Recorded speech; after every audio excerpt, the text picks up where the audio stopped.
es útil para ver el nivel de CO2 expirado. Pasado esos 2 minutos, nuevamente nos centraremos en ver el monitor. Observaremos nuevamente el monitor y diremos, ¿es un ritmo desfibrilable o no desfibrilable? Es un ritmo desfibrilable. ¿Qué estamos viendo? Fibrilación ventricular o taquicardia ventricular sin pulso.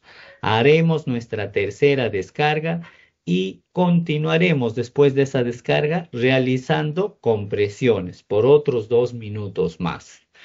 En ese momento, ya después de la tercera descarga, vamos a empezar a usar los antiarrítmicos, en este caso la amiodarona, que es el principal antiarrítmico, o podríamos usar la lidocaína si no tenemos la amiodarona. Después de esto, debemos estar pensando también si es que nuestro paciente tiene una causa reversible, un neumotórax a tensión, le falta volumen por sangrado, hay que colocarle volumen, siempre observando nuestras causas reversibles. En este caso hemos visto un algoritmo de paro de un ritmo desfibrilable puro, es decir, todo fue ritmo desfibrilable, ritmo desfibrilable, ritmo desfibrilable. Pero ¿qué pasa si el ritmo, desde que nosotros colocamos el monitor inicialmente, es un ritmo no desfibrilable? Entonces estamos frente a dos causas, asistolia y actividad eléctrica sin pulso. Entonces, ¿qué nos dice el algoritmo? ¿Qué nos dice la guía? Que cuando nosotros identifiquemos esto, lo que primero tenemos que hacer en este tipo de ritmos es usar adrenalina lo más pronto posible. Cuando identifiquemos que el paciente en nuestro monitor presenta un ritmo no desfibrilable, lo más pronto posible que vamos a hacer es usar la adrenalina. Y después de esto, usamos la adrenalina. Hemos identificado que el paciente está a un ritmo desfibrilable. No es que después, esto lo hacemos al mismo rato, ¿no? Observamos monitor, el paciente está en ritmo no desfibrilable, es una sistolia. Iniciamos las compresiones y en ese momento probablemente, mientras se va consiguiendo el acceso venoso, usamos la adrenalina. No es en este caso, en el ritmo desfibrilable, nosotros identificamos, es un ritmo desfibrilable, descarguemos, descargamos y recién empezamos las compresiones. Acá no sucede eso. Acá identificamos, es un ritmo que está en asistolia o es una actividad eléctrica sin pulso, no voy a esperar a colocarle recién la adrenalina para empezar a hacer las compresiones. Acá su nombre dice adrenalina lo antes posible. Entonces, yo identifico que el paciente está en un ritmo no desfibrilable, está en asistolia o en actividad eléctrica sin pulso. Comienzo las compresiones y en ese momento el encargado del acceso venoso me estará consiguiendo un acceso venoso para yo poder colocar lo más pronto posible la adrenalina. Continuaré mis compresiones por 2 minutos. Hasta eso se ha conseguido un acceso venoso, hasta eso se ha colocado ya la adrenalina, hasta eso el encargado de la vía aérea ya me está colocando una vía aérea avanzada y pasado los 2 minutos, que me avisará el encargado de tomar el tiempo y tomar nota de lo que estamos haciendo, me dirá, observemos el monitor.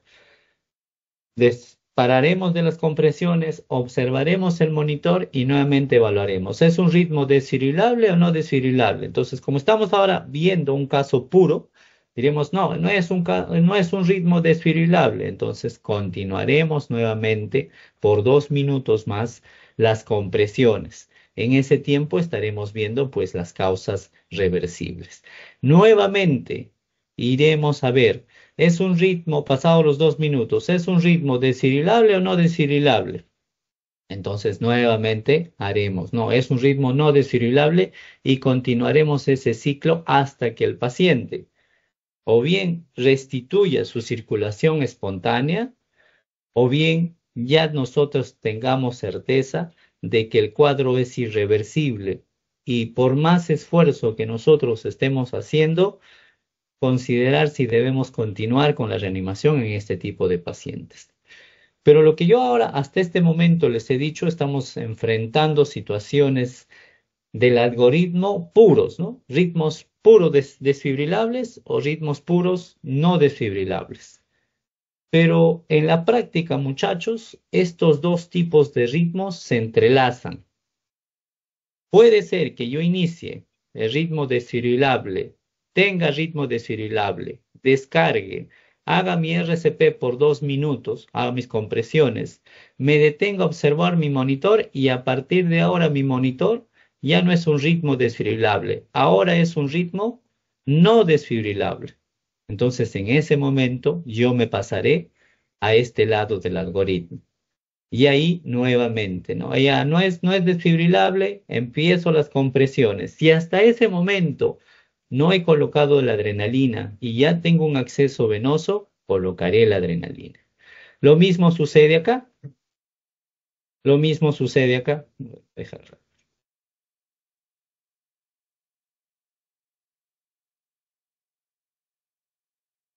Hasta ese momento, ¿no? En este lado, existe un ritmo no desfibrilable, 2 minutos de RCP. Me detengo, observo mi monitor y en ese momento, a partir de ese momento, el paciente tiene un ritmo desfibrilable. Si es un ritmo desfibrilable, me pasaré a este lado del algoritmo. Y en ese momento, si es un ritmo desfibrilable, realizaré una descarga. Después de la descarga, continuaré con mis compresiones por 2 minutos. Si hasta ese momento no he colocado un acceso venoso, colocaré un acceso venoso. Y así continuaremos, entrelazándonos, yéndonos del ritmo o el algoritmo del ritmo desfibrilable al algoritmo del ritmo no desfibrilable. Entonces, estos dos ritmos no es que actúen o que tengamos un paciente que solo haga ritmos desfibrilables o que un paciente solo nos haga ritmos no desfibrilables. En realidad, estos se entrecruzan. Lo más frecuente es que un ritmo desfibrilable a la primera, a la segunda, a la tercera descarga pase de ser un ritmo desfibrilable a un ritmo no desfibrilable. Eso es lo más frecuente lo que ocurre. Nosotros cuando un paciente cae en paro, lo primero que vamos a encontrar generalmente y sobre todo cuando el paciente ha desarrollado un síndrome coronario agudo o la causa del paro es un síndrome coronario agudo, el paciente va a ser un ritmo desfibrilable o una fibrilación o una taquicardia ventricular sin pulso. Pero a medida que nos demoremos o que nuestros intentos de reanimación sean inefectivos, sean pobres, no estemos realizando unas buenas compresiones, el paciente va a pasar de un ritmo desfibrilable a un ritmo no desfibrilable. Y sacar a un paciente de un ritmo no desfibrilable a un ritmo desfibrilable es más difícil. ¿Ok? Lo más fácil es encontrar a un paciente en ritmo desfibrilable. Tiene, digámosle así, mejor pronóstico, porque yo puedo desfibrilar y mi paciente puede salir de ahí. Porque mi corazón en un ritmo desfibrilable aún tiene actividad, actividad caótica, pero la tiene. En cambio, en un ritmo no desfibrilable, el corazón de este paciente no tiene actividad. El corazón de este paciente ha perdido su mecanismo eléctrico. Entonces hay que tratar de reanimar o revivir ese corazón, que su nodo sinoauricular o cualquier otra estructura que va a comandar la actividad eléctrica vuelva a tener ese impulso. Y para eso es un poco más difícil. ¿Ok? Entonces, ustedes se están dando cuenta que hay cosas que ustedes se tienen que recordar fundamentalmente. Uno, que siempre tenemos que tener un monitor. Ese monitor lo va a dar el desfibrilador. El desfibrilador es el instrumento que ustedes van a usar para interpretar en qué ritmo estamos. Siempre vamos a verificar el ritmo y vamos a trabajar en un ciclo de ¿cuánto? De 2 minutos. Entonces, eso es el tiempo, muchachos. El tiempo en el cual nosotros vamos a hacer las compresiones por 2 minutos. Si nos cansamos, nosotros estamos encargados de las compresiones. Si nos cansamos al minuto 10, alguien me tiene que relevar para llegar a los 2 minutos. Y a los 2 minutos nuevamente detenernos por un lapso mínimo, lo más corto posible. La guía nos recomienda 10 segundos para nosotros interpretar en el monitor qué ritmo estamos viendo y tomar una decisión y continuar nuestra reanimación. Si acá en el ritmo, verificamos en el ritmo, después de los 2 minutos, verificamos que es un ritmo desfibrilable, desfibrilaremos. Si es un ritmo no desfibrilable, continuaremos con las compresiones. O puede suceder que el paciente no tiene ya un ritmo desfibrilable, pero tampoco tiene un ritmo no desfibrilable. El paciente tiene actividad eléctrica organizada, tiene onda P, complejo QRS, onda T, y yo palpo pulso, mi paciente ha salido del paro, ha tenido un retorno de la circulación espontánea. Y en ese momento aplicaremos los cuidados postparo cardíaco. Entonces, en este momento, cuando cumplimos los 2 minutos y nos toca interpretar nuestro monitor, verificar qué ritmo tiene, es un punto decisivo para continuar las compresiones, para hacer una descarga eléctrica o para determinar que mi paciente ha salido del paro. Durante todo este ciclo, ¿qué vamos a usar? Vamos a usar fármacos, para lo cual necesitamos un acceso venoso. La adrenalina lo vamos a usar cada 3 a 5 minutos en ritmos desfibrilables después de la segunda descarga, en ritmos no desfibrilables lo más pronto posible. La miodarona o la lidocaína vamos a usarlos en los ritmos desfibrilables y lo vamos a usar a partir de la tercera descarga. Siempre tenemos que ver la posibilidad de usar un dispositivo avanzado de la vía aérea. A la cabeza, un tubo endotraqueal y monitorizar la capnografía. ¿Qué es la capnografía? La eliminación del CO2, por lo cual este CO2 eliminado que yo voy a poder medir mediante un capnógrafo me es útil para ver la calidad de RCP que yo estoy realizando, la calidad de compresiones que estoy realizando en el paciente. Y nunca nos debemos olvidar las causas reversibles para que nosotros podamos atender al paciente y que si esta es la causa, digamos un neumotórax, evacuar el aire, el paciente pueda salir del paro. ¿Ok? Entonces, cuando nosotros nos detenemos a verificar acá el ritmo, vamos a tener pues dos principales situaciones, ¿no? Ustedes se acuerdan. ¿Es ritmo desfibrilable o no desfibrilable? Si es un ritmo desfibrilable, ¿qué vamos a hacer? Desfibrilar. Si es un ritmo no desfibrilable, nos vamos a encontrar frente a dos situaciones. Ritmo no desfibrilable y que no tenga un ritmo organizado, probablemente nos vamos a encontrar frente a una sistolia o nos vamos a encontrar pues a una actividad eléctrica sin pulso. En este caso, pues hacer reanimación cardiopulmonar con presiones. Podemos encontrarnos en esta situación de un ritmo no desfibrilable y tener un ritmo organizado. En este caso, tenemos que evaluar sí o sí el pulso, porque puede ser que nuestro paciente ya tenga una actividad eléctrica organizada y exista pulso. En este caso, nuestro paciente ha salido del paro, ha tenido una restitución de la circulación espontánea. Puede ser que mi paciente no esté en un ritmo desfibrilable, pero tenga un ritmo organizado, pero no hay pulso, estamos frente a una actividad eléctrica sin pulso, pues, ¿no?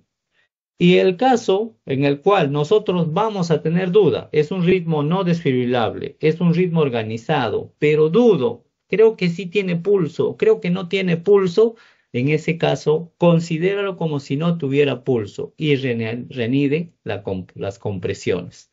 Entonces, nos vamos a encontrar frente a estas situaciones cuando nosotros estemos realizando una reanimación. Cosas importantes que hemos estado manifestando, conectar siempre a un monitor. Pilares, ¿no?, que debemos tener en cuenta. Determinar si el ritmo es desfibrilable o no desfibrilable. Determinar si nuestro paciente necesita descarga. Determinar si nuestro paciente necesita adrenalina lo más antes posible. Determinar si en un ritmo desfibrilable, en qué momento necesita la adrenalina. Después de la primera, segunda descarga. En un ritmo no desfibrilable, la adrenalina lo más antes posible. La miodarona en ritmo desfibrilable después de la tercera descarga. Entonces son pilares o son hitos importantes en nuestro algoritmo que tenemos que tener en cuenta. ¿Ok? Entonces, ahora vamos a entender por qué realizamos en nuestro algoritmo ciertas funciones o ciertas actividades. Y empezaremos ahora entendiendo nuestros ritmos desfibrilables, la fibrilación ventricular y la taquicardia ventricular sin pulso. Entonces, esto es un videíto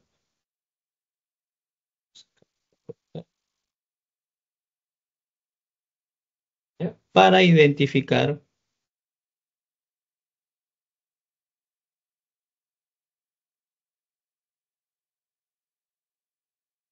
¿Frente a qué estamos, muchachos? ¿Qué es eso?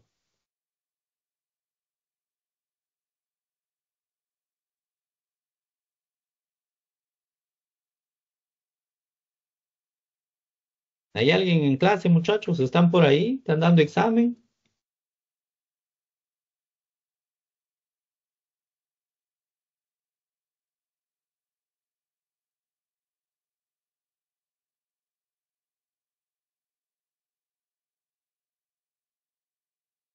Teams. Luz, Doctor, ¿qué es eso, Luz? el ritmo, doctor. ¿Perdón? El ritmo. ¿Cuál, Ajá, doctor? ritmo, pues.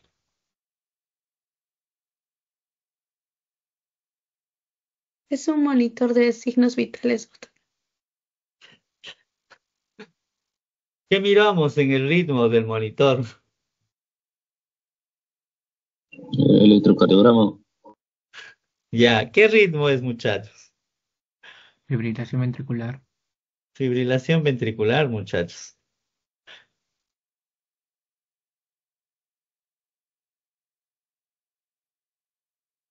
¿Ya? Lo que estamos viendo, lo que le estoy preguntando por si acaso es la actividad eléctrica que está haciendo en ese monitor el paciente, muchachos. ¿Ya?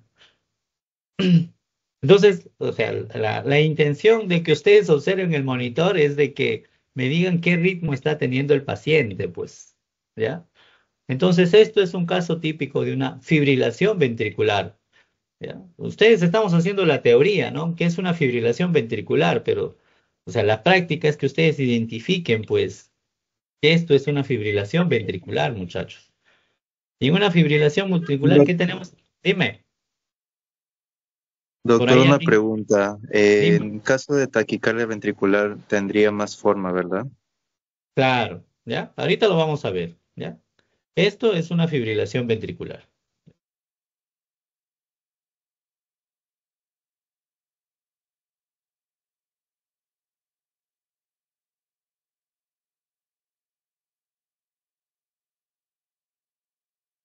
Ya, ahora, por ahí alguien ya lo manifestó, que tendría que tener más forma, ¿no?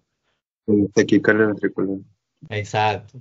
Complejos anchos, ¿no? Por eso han tenido ustedes un curso, pues, de una clase de ritmos de paro, para identificar lo que es una fibrilación ventricular, para identificar una taquicardia ventricular, para identificar, pues, una sistolia, que es muy fácil, que es una línea isoeléctrica, o identificar una actividad eléctrica sin pulso, ¿no? Entonces, esto es una taquicardia ventricular. Ahora, una vez que ustedes identifiquen, saben que tenemos que hacer pues la desfibrilación y hacer nuestras compresiones torácicas. Las compresiones torácicas es la parte fundamental al igual que la desfibrilación. En ese momento que nosotros estamos realizando las compresiones torácicas en un paciente, nosotros nos estamos convirtiendo en la fuerza de bombeo que necesita su corazón del paciente. En ese momento nosotros estamos permitiendo que la sangre que está en el corazón del paciente se mueva, vaya a la aorta y se distribuye en todos los órganos, vaya al riñón, al hígado, al cerebro. Entonces, en ese momento nosotros estamos permitiendo que la sangre del paciente se mueva. Si nosotros hacemos unas compresiones no adecuadas, pues la sangre no se va a mover. Y si nosotros hacemos interrupciones, pues en ese momento la sangre se queda quieta. Entonces, es ahí la importancia de entender que nuestras compresiones son fundamentales. Mientras nosotros interrumpimos las compresiones, no hay flujo de sangre. Nosotros ahora, en este momento, ustedes, su corazón no deja de latir, está latiendo y está bombeando sangre. Imagínense que por 5 segundos su corazón dejara de latir, ustedes harían el famoso desmayo, síncope. El corazón deja de latir 1 o 2 segundos, muchachos, ustedes se desmayan. ¿Ya? Imagínense ahora ese paciente que ustedes está en paro y no hacen muchas interrupciones, el paciente no está bombeando esa sangre. Por eso la importancia de que cuando nosotros vamos a dejar de hacer compresiones, tiene que ser el tiempo mínimo posible. La guía nos pide 10 segundos. Con eso, pues evitamos de que la sangre se siga quedando, no se esté moviendo y no esté llegando a órganos fundamentales. Dentro de estos, al propio corazón y al cerebro, que son las dos estructuras que pues van a determinar que nosotros sigamos con vida. Nosotros tenemos que asegurar al menos que en las compresiones generemos un buen flujo de sangre para asegurar una buena presión de perfusión coronaria, muchachos. Ustedes han llevado fisiología cardíaca. La presión de perfusión coronaria depende fundamentalmente de la presión arterial diastólica. Entonces, para yo permitir que mi corazón siga irrigándose, tengo que asegurar que su presión de perfusión coronaria sea adecuada.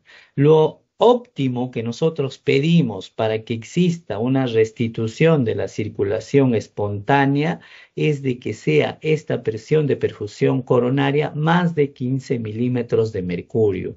Con eso podemos asegurar y podemos prever de que el paciente va a salir de un cuadro de paro, pues, ¿no? Entonces, ustedes van a recordar que nuestro corazón recibe el flujo sanguíneo en la sístole o en la diástole, muchachos.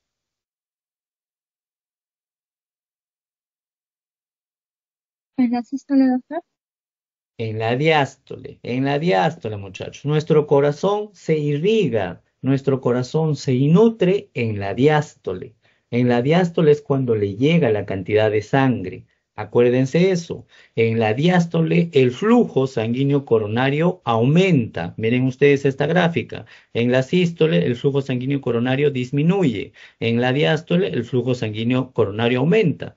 En la sístole está en 100 mililitros por minuto, en la diástole llega a más de 300 mililitros por minuto. Entonces, esto sirve para entender que por qué es importante esta presión de perfusión coronaria y por qué es importante las compresiones.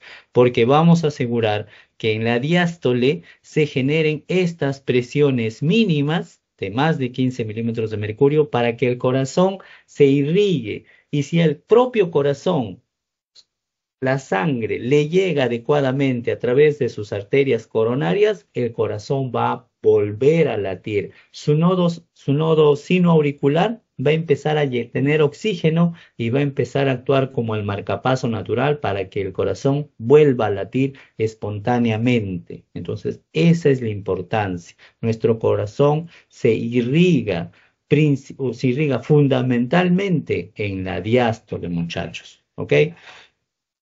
Cuando nosotros hablamos de estas compresiones, pues estamos hablando de unas compresiones de alta calidad. Y cuando decimos que estamos realizando compresiones de alta calidad, frecuencia entre 100 a 120 latidos por minuto, profundidad que al menos hagamos 5 centímetros, que se permita una expansión completa del tórax después de cada compresión y que nuestra fracción de compresiones torácicas, muchachos, esto, un término que, digamos, hay veces lo relegamos, pero es importante. Estas fracciones de compresiones torácicas tienen que ser superiores al 80%. ¿Qué quiere decir? Que hemos minimizado en casi por completo las interrupciones. No nos hemos demorado en iniciar las compresiones. Cada vez que llegamos a los 2 minutos y nos paramos para observar el monitor y tomar la decisión, ha sido menos de 10 segundos. No nos hemos detenido para que el encargado de la vía aérea intube, sino mientras seguimos comprimiendo, el encargado de la vía aérea ha intubado. El que ha traído el monitor ha traído los electrodos y mientras el que está comprimiendo ha estado colocando los electrodos para hacer la monitorización de la actividad eléctrica del corazón para ver el ritmo. Entonces, estas fracciones de compresión torácica nos aseguran que el paciente esté en mínimas interrupciones y eso, para nosotros decir que el paciente está teniendo mínimas interrupciones, esto tiene que ser más del 80%. Cosas fundamentales de una RCP de alta calidad, que la primera desfibrilación, así como las compresiones, tienen que ser en el menor tiempo posible. Yo identifico que el paciente ha hecho un paro cardiorrespiratorio, yo iniciaré rápidamente las compresiones y hasta eso pediré que alguien traiga el desfibrilador. Pasarán los 2 minutos, observaré que tengo un ritmo desfibrilable y haré la primera descarga lo más pronto posible. Entonces, ahora vamos a entender pues este término que es desfibrilar, ¿no? Que es una carga eléctrica que le vamos a colocar al paciente. Ustedes ya han estado conociendo nuestro aparato, en este caso el desfibrilador, que tiene sus paletas, ¿no? De repente no lo han visto vivo y en directo, lo han visto en películas, siempre lo usan para pues demostrar que el paciente está en paro, ¿no? No lo usan adecuadamente porque generan confusión en las personas, pero bueno, al menos muestran que es un desfibrilador. El desfibrilador, muchachos, no es un instrumento, un aparato que va a reiniciar la actividad del corazón. Esto no hace el desfibrilador. Lo que hace el desfibrilador es aturdir del corazón. Es como un reseteo de todas las actividades caóticas. Una fibrilación ventricular o una taquicardia ventricular implica que el corazón está teniendo una actividad eléctrica errática, caótica. La aurícula tiene muchos focos, el ventrículo tiene muchos focos que se están descargando caóticamente. Entonces, lo que hace el desfibrilador es un formateo, elimina toda la actividad eléctrica que se está generando en el corazón para que el nodo sinusal nuevamente empiece a tomar la batuta e iniciar la actividad eléctrica y empiece una descarga normal, adecuada, que vaya de las aurículas a los ventrículos. ¿Ya? Si el corazón sigue siendo viable, pues el nodo sinusal va a tomar esta actividad, va a reiniciar cuando nosotros hagamos una desfibrilación. Recuerden que una vez que nosotros hemos hecho la desfibrilación, no nos vamos a detener en ese momento a ver, tócale si tiene pulso, a ver, miremos el monitor. No, una vez que ustedes han hecho la desfibrilación, inmediatamente continuamos con las compresiones. ¿Por qué? Porque puede haber algún ritmo espontáneo, lento o pobre, que todavía no genere una buena perfusión. Entonces, ayudemos a ese ritmo con las compresiones. Pasaron los 2 minutos, recién ahí, de esos 2 minutos post desfibrilación, observaremos el desfibrilador. Y en ese momento veremos, por decir, una actividad eléctrica organizada. En ese momento decimos, ¿el paciente salió de paro? No. En ese momento observaremos si el paciente tiene pulso. Diremos al cuello, ¿hay pulso? Entonces, en ese momento sí el paciente ha salido del paro. Tenemos actividad eléctrica, toco el cuello, no tiene pulso, estamos frente a una actividad eléctrica sin pulso. ¿Ok? Vamos a entender que no todas las descargas del desfibrilador van a ser exitosas. ¿Ya? Por eso también es importante. Desfibrilamos, acabamos de desfibrilar, continuar con las compresiones torácicas. ¿Ok? Muy bien. El intervalo entre el colapso y la desfibrilación pues es crítico para la supervivencia en un paro cardíaco. Ya, un ritmo inicial común en paro extrahospitalario repentino va a presentarse principalmente en fibrilación ventricular, como les decía. El síndrome coronario agudo, que es la principal causa de paro, principalmente llega en paro en fibrilación ventricular. Si nosotros no actuamos rápidamente, pues esta fibrilación ventricular va a ir a asistolia. Si un paciente desarrolla taquicardia ventricular sin pulso, también este va a pasar a fibrilación y de fibrilación, si no actuamos, va a pasar a asistolia. Entonces, la desfibrilación lo más pronto posible en un paciente que ha caído en paro, entendiendo la epidemiología, ¿no? La epidemiología que nos dice que la principal causa de paro es el síndrome coronario agudo y el síndrome coronario agudo va a decaer principalmente en fibrilación ventricular. Y si no actúo rápidamente, la fibrilación ventricular va a pasar a asistolia. Entonces, es por eso la importancia de la desfibrilación lo más rápido posible. Veamos acá. Si nosotros tenemos un paciente que está con ritmo sinusal y luego hace un evento, paciente con síndrome coronario agudo, empieza, como les manifestaba, en fibrilación ventricular. Es un paciente que no está teniendo atención, no está siendo, no está teniendo un soporte. Pasan los minutos, esta fibrilación ventricular pasa y iniciamos a los 10, 12 minutos la reanimación con compresiones, una supervivencia de este paciente solo del 2%. Pero si hacemos unas compresiones rápidas, ¿ya? Y una desfibrilación lenta, ¿no? En este caso. Podemos prolongar esta fibrilación, muchachos, ¿no? Empezamos a comprimir, ¿ya? Empezamos a comprimir rápidamente. Identificamos al paciente que hizo paro, está inconsciencia, está tirado, no tiene pulso, no respira. Y digo, voy a hacer compresiones, empiezo a hacer compresiones, ¿ya? Empiezo a hacer compresiones. Puedo prolongar un poco más esta actividad o esta fibrilación ventricular. Después de esta fibrilación ventricular, me da un poco más de tiempo, pero si la desfibrilación es muy tarde, también igual, su tasa de supervivencia es muy baja, 8%.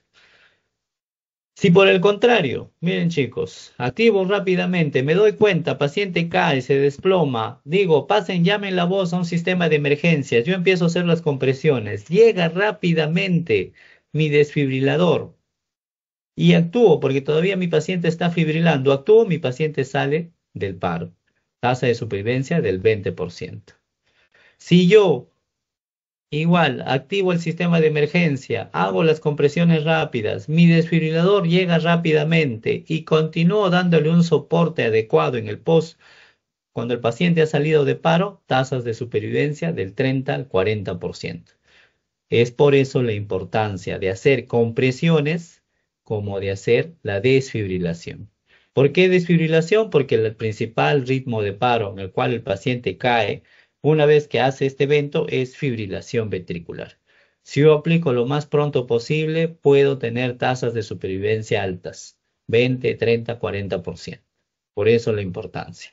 A medida que yo voy disminuyendo el tiempo en el cual uso las compresiones y la desfibrilación, la tasa de supervivencia por cada minuto va disminuyendo un 10%, chicos. Si yo al minuto nomás identifico que el paciente ha hecho paro, hago la desfibrilación, una tasa de supervivencia del 90%. Esto es lo que ocurre en sala de operaciones, muchachos. ¿Por qué? Porque en sala de operaciones el paciente está desde un inicio conectado a un monitor. Nosotros rápidamente observamos que el paciente ha hecho o está haciendo fibrilación, inmediatamente descargamos. Nuestras tasas de supervivencia dentro de sala de operaciones rondan del 50 al 90% que hace un paciente paro dentro de sala de operaciones. Pero nosotros que estamos en piso, el paciente no tiene ningún monitor y actuamos frente al llamado de la enfermera o cualquier otra persona que ha identificado que el paciente está inconsciente, que puede ser a los 4, 5, 6 minutos, nuestra tasa de supervivencia pues se encuentra entre 30, 40 o 20%. Porque cada minuto que pase sin hacer desfibrilación o sin hacer compresiones, pues hay una disminución en la tasa de supervivencia de 10%. Entonces, si al paciente lo identificamos ya después de 10 minutos que ha hecho paro, probablemente nuestra tasa de supervivencia va a ser 2, 3, 5%, bajísimo. ¿Podemos sacar al paciente? Sí, situaciones, pero probablemente el paciente nunca salga y nosotros solo estemos constatando la muerte del paciente. El tiempo es fundamental, muchachos, como estamos viendo, ¿no? El tiempo es fundamental porque a medida que va pasando el tiempo, la tasa de supervivencia disminuye. A medida que va pasando el tiempo, el cerebro, que es oxígeno dependiente, el cerebro, si no tiene oxígeno, se funde como queso, muchachos. Digámoslo así, ¿no? Para que ustedes entiendan. El cerebro sufre una encefalopatía hipóxica isquémica. No le llega oxígeno, las células se mueren. El cerebro, sin 5 minutos de oxígeno, empieza a haber una destrucción masiva. Entonces, ¿podemos sacar al paciente del paro? Sí, pero sin cerebro. Entonces estamos sacando a un ser vegetal, un ser que no va a moverse, no va a interpretar, no va a tener conciencia, solo va a tener funciones vitales básicas, respirar y que su corazón lata. Y eso es lo que no buscamos, sino que el paciente salga con las mejores condiciones de conciencia que tenga después de un paro cardiorrespiratorio. Entonces, si nosotros nos demoramos en hacer la reanimación, la desfibrilación, a los 4 o 6 minutos vamos a ver la muerte clínica. Hay un daño cerebral. Bueno, todavía puede no haber daño cerebral entre los 4 o 6 minutos. ¿Ya? Si nos seguimos demorando entre 4 a 10 minutos, ya estamos frente a una muerte biológica. Probablemente ya exista un daño en el cerebro. Más de 10 minutos, el daño cerebral es irreversible. Existe una encefalopatía hipóxica isquémica. Entonces, esto es nuestro tiempo, muchachos, nuestro tiempo para iniciar las compresiones, las desfibrilaciones y hacer una RCP de alta calidad. ¿Qué tipo de descarga debemos hacer? Entonces, ustedes vamos a ver que tenemos dos tipos de desfibriladores, los monofásicos y los bifásicos. Los monofásicos, digamos, son los antiguos, ¿ya? Los carros antiguos, interprétenlo así. Los monofásicos te dan una gran cantidad de dosis de energía. Los monofásicos te dan de 360 joules, que es mucho. ¿Por qué es monofásico? Porque solo es una onda, ¿ya? Del polo que va en el esternón hacia el polo que va al ápex. Es una dirección nada más. Por eso se denomina monofásico. En cambio, el bifásico quiere decir que va del polo que va en el esternón hacia el ápex y del ápex regresa nuevamente al esternón. Entonces es un polo, es una descarga que va en doble sentido. Primero va del esternón al ápex y luego del ápex regresa al esternón. Por eso, en este tipo de monitor de desfibrilador se usa dosis menores. Generalmente las dosis van entre 120 a 200 joules. ¿Ya? Entonces, esa es la forma como nosotros vamos a realizar la descarga dependiendo del tipo de desfibrilador. ¿Cómo ustedes van a identificar qué tipo de desfibrilador es? Cuando vean un desfibrilador y solo les marque 360, es que es un desfibrilador monofásico. En la actualidad existen muy pocos porque ya se están retirando. En la actualidad ya tenemos en casi la gran mayoría de los establecimientos, centros de salud o lugares donde se tenga, bifásicos. Entonces ustedes van a ver que ahí ya hay una dosis, 5, 10, 50, 100, 150, 200, 250, 300, hasta 360. Generalmente el desfibrilador nos indica una dosis en la cual debemos iniciar la desfibrilación, que generalmente van a ser los 200 joules. Generalmente eso nos pone, 200 joules. Y de ahí nosotros en cada descarga aumentemos una dosis más. 200, 250, 300 hasta 360 en cada descarga que vamos realizando. Recuerden que después de cada descarga no nos detenemos a ver si tiene pulso, a ver el monitor, sino inmediatamente hacemos las compresiones torácicas. ¿Por cuánto tiempo? 2 minutos. ¿Ok? Entonces, bueno, esta es la interpretación del tipo monofásico. Solo va en una dirección. En cambio, la bifásica va, ¿no? Del esternón al ápex, del ápex al esternón. Entonces, acá hay una recirculación de la energía eléctrica y es por eso que necesitamos menor dosis. Acuérdense que siempre las paletas tenemos que untar, colocar un gel. Un gel porque esto es como una plancha. Es una plancha que si yo lo coloco en la piel del paciente lo puedo quemar. ¿Ya? Entonces, para evitar eso y la energía eléctrica entre sin producir quemaduras en la piel, tenemos que colocar un gel. Un gel para evitar eso. Muy bien. Siempre cuando vamos a colocar la descarga hay que pedir que los pacientes o que las personas que están asistiendo se alejen. ¿ya? Se alejen, porque nosotros nos podemos convertir de rescatistas a convertirnos a ser rescatados. ¿Por qué? Porque la energía eléctrica se va a conducir. Entonces, si yo estoy tocando al paciente y mi compañero que está encargado del desfibrilador hace la desfibrilación, yo puedo recibir parte de esa descarga y mi corazón, al recibir esa electricidad, puede empezar a fibrilar y ahora yo me convierto en víctima. Y ahora tenemos a dos a quienes vamos a tener que desfibrilar o atender. Entonces eso no nos conviene. Siempre anuncien que ustedes van a hacer la descarga. Despejen, vamos a descargar. Nadie toca al paciente, nadie descargando. ¿Para qué? Para evitar de que existan víctimas mientras estamos realizando las descargas. ¿Ok? Recuerden siempre reiniciar las compresiones, siempre. No nos detenemos a ver pulso, no nos detenemos a ver el monitor. Debemos hacer nuevamente las compresiones. Pasados los 2 minutos de compresiones, de 100 observamos el monitor, de 100 observamos si tiene pulso. Esto es nuestro típico desfibrilador. Si ustedes, digamos, bueno, a partir de este curso tienen que conocer un desfibrilador, su modo de manejo, ¿ya? Pero lo bueno del desfibrilador tiene sus numeritos que les dicen, primero haz esto, primero haremos la carga. De un segundo, vamos a primero la carga, 300 joules. Segundo, colocaremos cargar, porque no es que yo ya coloco la carga las paletas ya están cargaditas, sino empieza a subir, ¿no? Y nos avisa, que ya está cargado. Agarraré mis paletas, untaré un líquido, un gel, en este caso es un gel, y diré, nadie toque al paciente, voy a descargar y colocaré los botones, ¿no? Que puede ser directamente en el monitor o puede ser en las paletas y plum, descargo al paciente. ¿Ya? ¿Cómo debo colocar? El desfibrilador nos dice dónde debemos colocar. ¿Ya? No sabemos, doctor, ¿cuál es la pala para el esternón? ¿Cuál es para el ápex? Esto también se ha pensado en los desfibriladores para que no se confundan. Y está bien grande. Dice, esto va al esternón, esto va al ápex. Y es la forma como debemos colocar. ¿Por qué colocamos así? Porque el corazón está ubicado al lado izquierdo, va de arriba hacia abajo, de atrás hacia adelante, de derecha a izquierda. Entonces, por eso colocamos en esta dirección, respetando el eje de descarga del corazón, que ese viene a ser el eje de descarga del corazón. ¿Ok? Entonces, les decía, vamos a ver, este es un video, me parece. Sí, ahí está.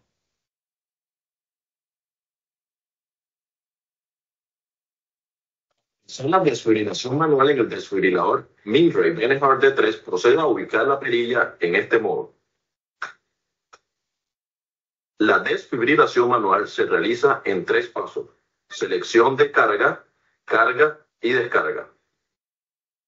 Estos botones los puede encontrar tanto en el panel de control como en las paletas de desfibrilación. Una vez aparezca en pantalla la selección de energía, proceda a ubicarla con las letras más y menos. Seleccione el nivel de energía deseado y proceda el paso número 2 con el botón amarillo a cargar. Para la desfibrilación manual, el botón 3 del panel de control no está habilitado. Por el contrario, la desfibrilación se realiza desde las paletas con el botón naranja que se encuentra en superior de ellas. Proceda a presionarlas y el equipo realizará la descarga. Entonces, esa es la forma como nosotros realizamos, pues, la desfibrilación, muchachos. ¿Ya? ¿Qué fármacos usamos, muchachos? Ya saben ustedes, acuérdense, llévense esto para la vida, ya, llévense qué ritmos son desfibrilables, no desfibrilables, muchachos. Ustedes van a llevar en los siguientes años los cursos de medicina, van a llevar cirugía. En cirugía van a llevar el segmento de anestesia. En anestesia, la doctora Portilla, que de repente hasta ahora no la conocen o ya la conocen, hace un seminario que es RCP. Y la doctora les pregunta a ustedes, ¿cuáles son los ritmos desfibrilables y no desfibrilables? Ahorita los chicos que están llevando el curso no se recuerden, yo espero que no se recuerden nada más, ¿ya? Porque no saben. Yo digo, ¿cómo han pasado el curso de CP3? Le digo, es lo más básico, saber cuáles son los ritmos desfibrilables y no desfibrilables. Y ustedes están en cuarto año, les digo, bueno, ya no quiero seguir renegando con eso. Sigamos, ¿ya? Fármacos, muchachos, ¿qué fármacos tenemos que recordar en nuestra vida, acá en este curso? Son fármacos, fármacos escasos.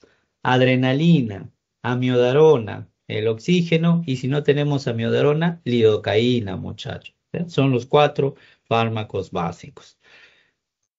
En un momento, bueno, los vasopresores, la adrenalina, es importante porque hemos visto en clase que tiene un efecto alfa, produce una vasoconstricción. Este efecto permite que el flujo tanto coronario y cerebral aumente. Entonces nosotros podemos preservar el flujo coronario y cerebral en un paciente que está en paro.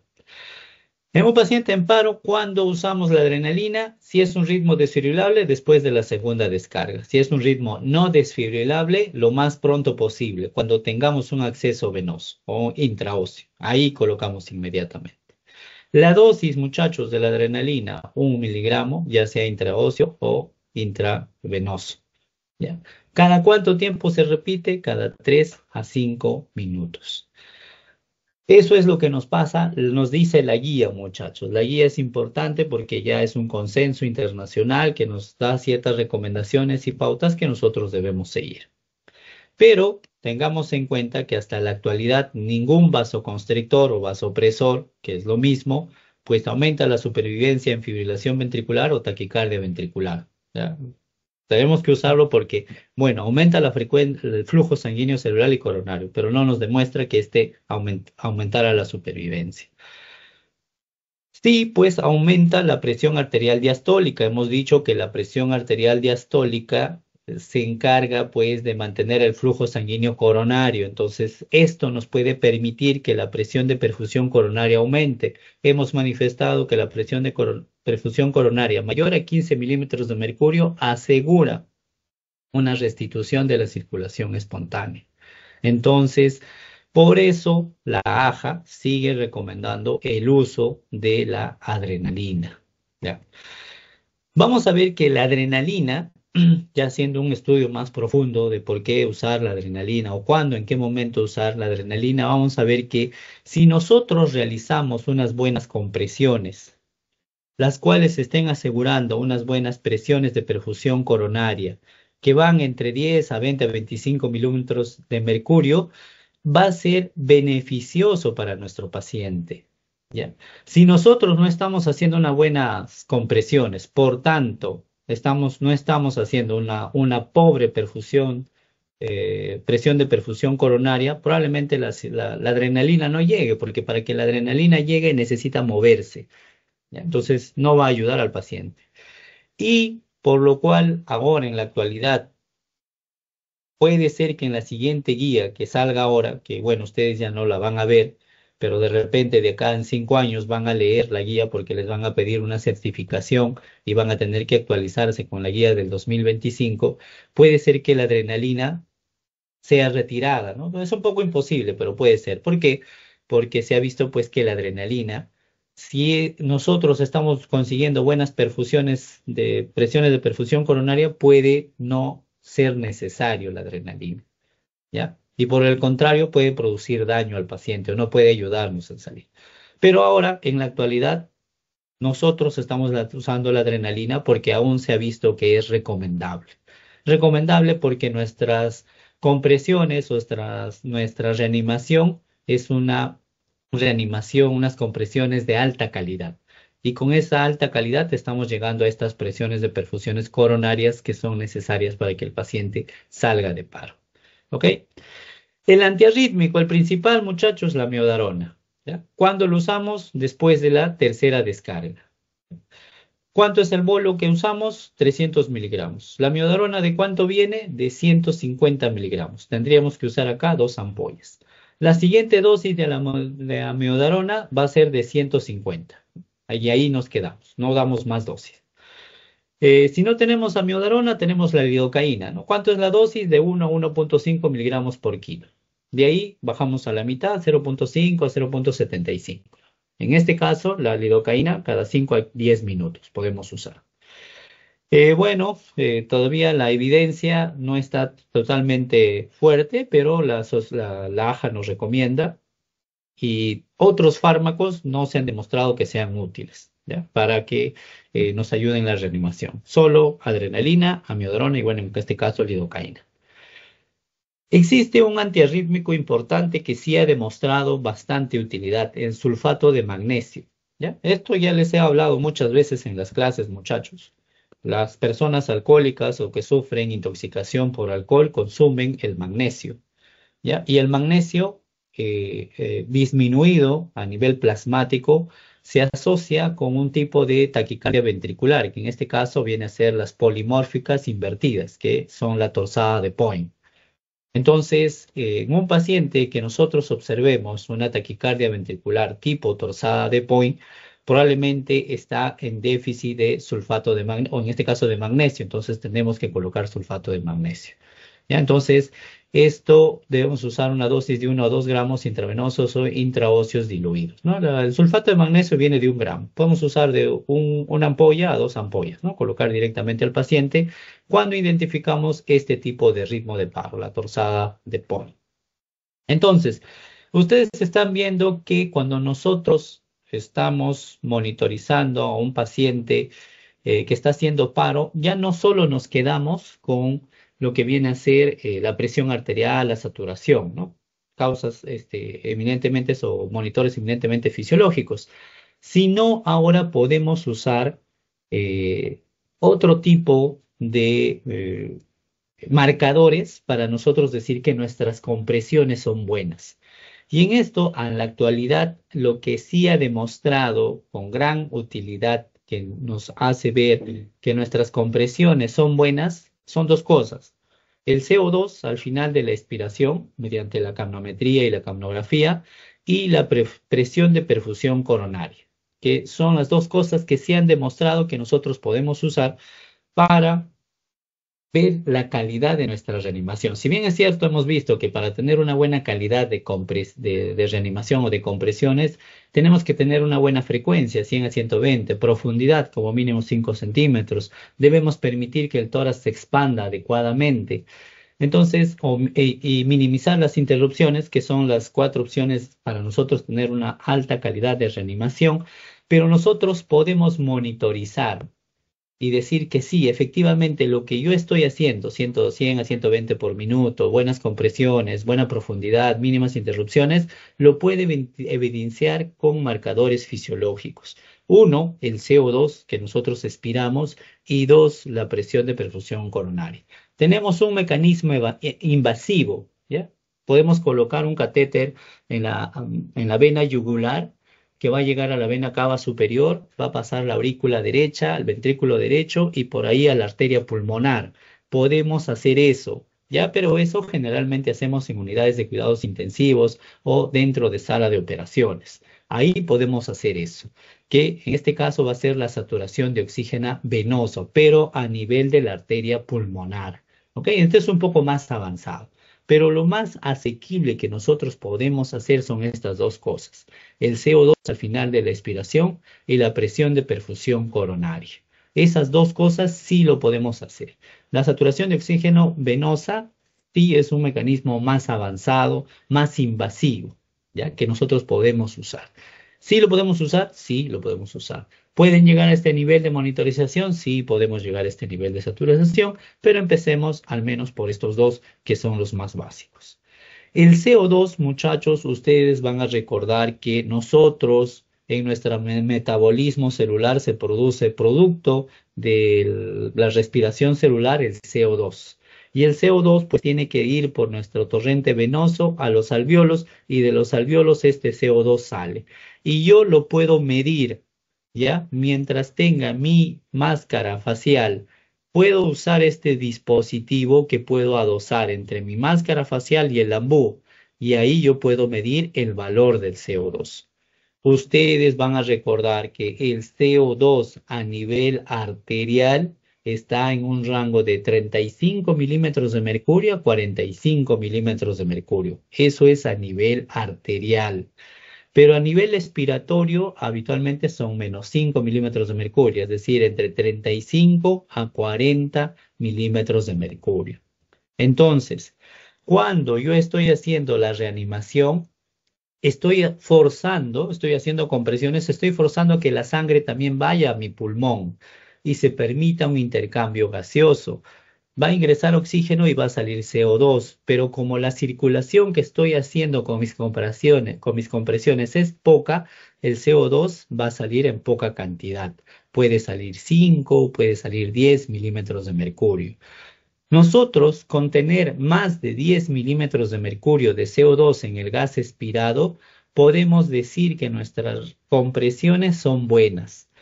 Y cuando el paciente restituya su circulación espontánea, vamos a ver que el CO2 de lo que estaba en 10, 12, 14, 10, 12, 14, abruptamente sube hasta 30, 40.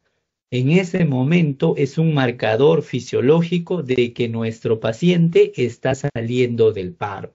Y nosotros podemos decir el paciente está teniendo restitución de su circulación espontánea. ¿Ya? Entonces, si tenemos un CO2 en la capnometría menos de 10 milímetros de mercurio, es poco probable que nuestro paciente salga de paro. Estamos haciendo malas compresiones, entonces tenemos que mejorar. Si el CO2 sube más de 10, estamos haciendo buenas compresiones. Y si el CO2 sube abruptamente de lo que está en 13, 14 a 30, 40, el paciente ha salido de paro. ¿Ya? Entonces, la AJA sí nos recomienda esto, monitorizar, porque es un marcador fisiológico de la reanimación que nos ayuda. Lo otro que les decía es la presión de perfusión coronaria. Cuando nosotros vemos la perfusión coronaria en la diástole, por tanto, a nosotros nos interesa ver la presión arterial diastólica. Es un marcador muy bueno para nosotros ver que el paciente estamos haciendo buenas compresiones y el paciente va a salir de paro. Les decía que un valor más de 15 milímetros de mercurio nos asegura que el paciente va a salir de paro.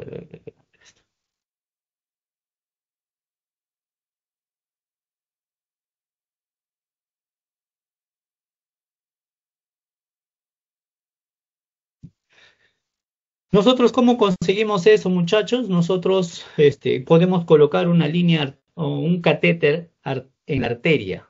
¿Ya? Colocamos un catéter en la arteria del paciente y medimos directamente la presión arterial. ¿Y cómo lo medimos? Así, ¿no? En este caso, por decir, vean acá, el paciente está haciendo una taquicardia ventricular. Vean esto. Y vemos la presión de perfusión. Vemos acá esta línea que ha caído totalmente, ¿no? De acá el paciente sale de paro, miren. Y la presión sube, ¿no? La presión sube. Entonces, ahí nosotros podemos ver. Y lo que nos interesa va a ser la presión arterial diastólica, que está relacionada pues con la presión de perfusión coronaria. Cuando esta presión de perfusión coronaria es menos de 20 milímetros de mercurio, pues vamos a ver que nuestro paciente no va a salir de paro, hay que mejorar nuestras compresiones.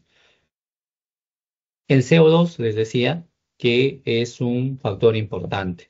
Si nosotros estamos haciendo compresiones y tenemos más de 10 milímetros de mercurio, ténganlo seguro que nuestro paciente va a salir de paro. Si tenemos una monitorización de la presión arterial, en este caso invasiva, y nuestra presión de perfusión es más de 15 milímetros de mercurio, nuestro paciente va a salir de paro. Si nosotros tenemos menos de 10 milímetros de mercurio de CO2, nuestro paciente va a ser bien difícil que salga de paro. ¿No? Si también nuestro paciente tiene poca perfusión coronaria, menos de 15 milímetros de mercurio, es probable que nuestro paciente no salga de paro. Esto es un esquema para que nos demuestra cómo nosotros, mientras estamos usando el CO2, vamos a ver cómo el paciente, en el momento que se restituye su circulación, cambia el nivel del CO2. Hasta este momento, por decir, no hemos monitorizado nada en el paciente. No teníamos el capnógrafo o no habíamos intubado. En este momento intubamos y vemos el nivel del CO2 que estamos generando. Y vemos que va más de 12.5, ¿no? milímetros de mercurio. Quiere decir que estamos haciendo bien. Que eso es lo que ocurre, ¿no? Cuando nosotros empezamos a hacer las compresiones, los hacemos con buena intensidad, buena profundidad, buena fuerza. Pero nos vamos cansando y a medida que nos vamos cansando, el CO2 va a disminuir porque no realizamos compresiones torácicas adecuadas, empiezan a disminuir, empieza a disminuir. Luego probablemente alguien nos releva e inicia nuevamente otras compresiones adecuadas, enérgicas. El valor del CO2 sube más de 10. Sube más de 10. Si nosotros mantenemos unas buenas compresiones, el CO2 está por encima de 10, va a llegar un momento en que el paciente abruptamente pasa de valores de 10, 12, 15 a valores de 30, 40, 50. En ese momento nosotros decimos que el paciente ha salido de paro. Es un marcador fisiológico que nos está informando eso, muchachos, que el paciente está saliendo de paro. Entonces, recuerden ustedes, muchachos, nuestro algoritmo de paro. Esto es nuestro algoritmo, el cual ustedes tienen que tener en su cabecita. Tienen que recordar ritmo desfibrilable, no desfibrilable, desfibrilable, desfibrilo. Primera descarga, segunda descarga, puedo usar adrenalina. Tercera descarga, puedo usar amiodarona. En ritmo no desfibrilable, lo más pronto posible debo usar adrenalina y hacer compresiones. Los ritmos se mezclan, sí. No hay ritmos solo desfibrilables y ritmos no desfibrilables. ¿Ok? Muy bien. Preguntas hasta acá, muchachos.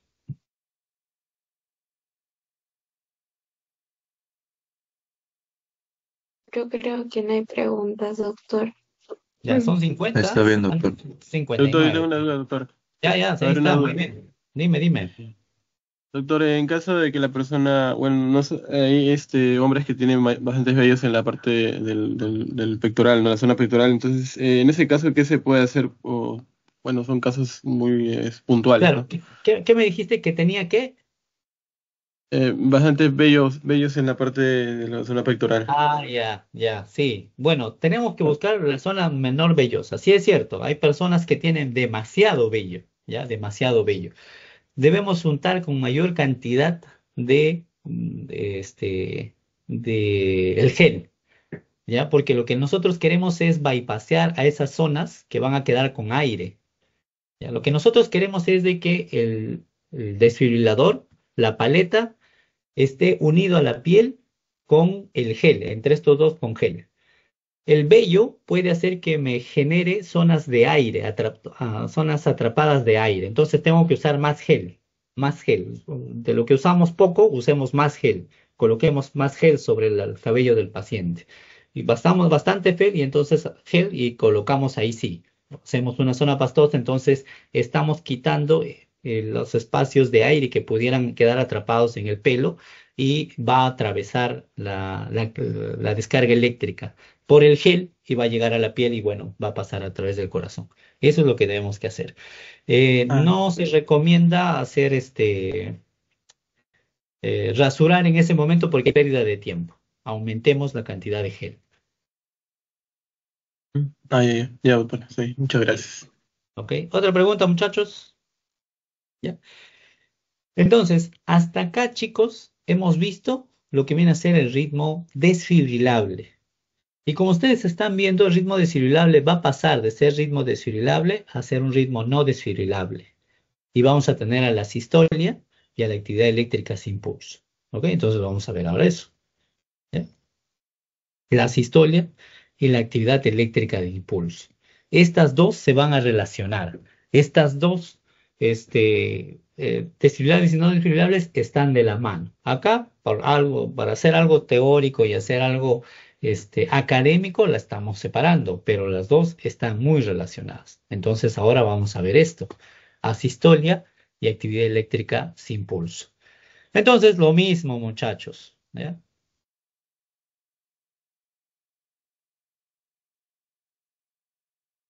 Chaleco. Ahí.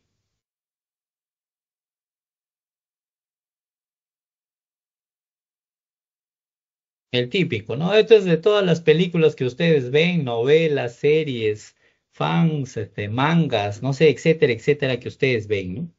El paciente pasa de un ritmo organizado, un ritmo eléctrico, a una asistolia, pues una raya isoeléctrica. ¿Ya? Pero hay que tener cuidado, muchachos, ¿ya? Hay que tener cuidado porque muchas veces ha sucedido que el electrodo que usamos para el paciente se sale. ¿Ya? El electrodo que hemos colocado al pecho del paciente, al costado, se sale. No tenía un buen pegamento y se salió. Y nos hace una raya isoeléctrica. Y si nosotros entramos a un centro donde están con monitores y vemos una raya isoeléctrica y decimos el paciente está en asistolia, y vamos rápidamente y empezamos a hacer compresiones y le colocamos adrenalina, y resulta no, que solo se salió el electrodo. Y ya hicimos compresiones, ya colocamos adrenalina y el paciente dice, me duele el pecho, me duele la cabeza, siento que se me va a reventar la cabeza. ¿Por qué? Porque el paciente estaba bien, estaba dormido y lo único que había sucedido es que se ha salido el electrodo. Siempre hay que tener cuidado de eso, observar esas situaciones. Y lo otro, ¿no?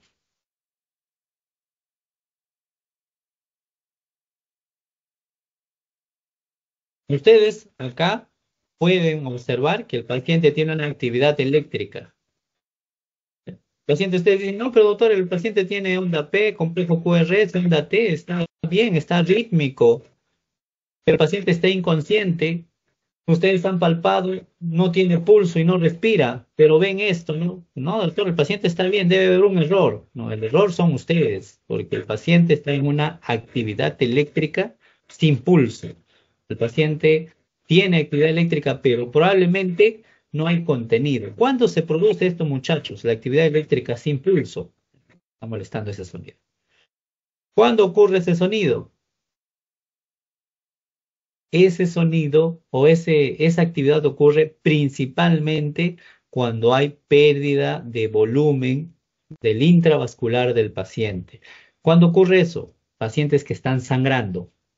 El corazón sigue latiendo, pero no hay que bombear porque está perdiendo por una arteria, una lesión en un vaso grande, la arteria femoral, etcétera. Está sangrando por ahí, no hay retorno de sangre hacia el corazón, pero el corazón sigue latiendo, pero no hay contenido que bombear. Entonces hay actividad eléctrica sin pulso.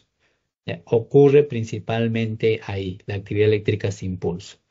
Lógicamente que después de esto, de la actividad eléctrica sin pulso, va a pasar a asistolia, ¿ya? Que también es su secuencia, ¿no? Así como en los ritmos desfibrilables pasaba de taquicardia ventricular a fibrilación ventricular y de fibrilación ventricular a sistolia, acá de actividad eléctrica sin pulso va a pasar a sistolia.